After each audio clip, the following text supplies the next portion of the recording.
A key witness on the stand in the Michael Jackson wrongful death trial. A director who worked with Jackson on his comeback tour says he was very concerned about the pop star's health, and he warned promoters about it. Eyewitness News reporter Miriam Hernandez is live in downtown L.A. with more on Kenny Ortega's day on the witness stand. Miriam?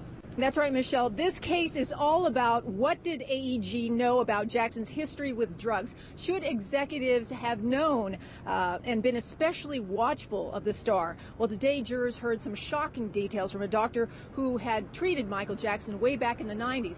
But then there was Kenny Ortega, a colleague who worked with Jackson for just about as much time, nearly 2 decades. He said he knew nothing about Jackson's drug issues. He wanted to rock the world. He wanted them to know he was back. Those are the words of director Kenny Ortega, speaking of Michael Jackson, as they collaborated on Jackson's This Is It production. Yet, weeks into rehearsals, he said the star's condition changed. Just sort of lost and a little incoherent.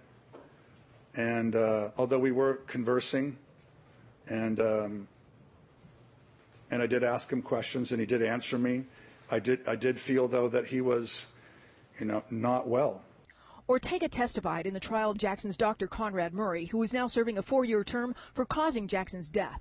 Now the director's observations are a cornerstone of Katherine Jackson's lawsuit against tour promoter AEG Live.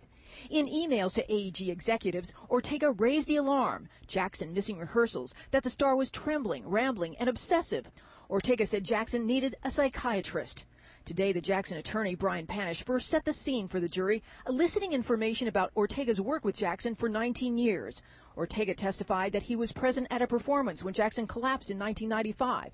Panish: do you know what caused it? Ortega: I don't recall. Panish: narcotics? Ortega: it would be speculation. Earlier in the day, jurors heard from someone who says he did know about Jackson's problems with pain medication. Testifying in a video deposition, Dr. Stuart Finkelstein said that in 1993 he was called to give Jackson a painkiller, that Jackson was suffering from scalp surgery. Quote, I attempted to give him a shot of Demerol, but his buttocks were so scarred up and obsessed that the needle almost bent. Unquote. Finkelstein testified that Jackson appeared to be dependent on meds. Among the factors he cited, Jackson needed more than double the amount of Demerol than a typical patient would need. Finkelstein says he told his friend, who was also working on that tour in 1993, Paul Gongaware, who is now an AEG executive and named in the Jackson lawsuit. Gongaware testified he knew nothing about Jackson's addiction until the star went public in 1993. The day ended with Kenny Ortega on the stand. He has a lot more to go. He'll resume testimony tomorrow.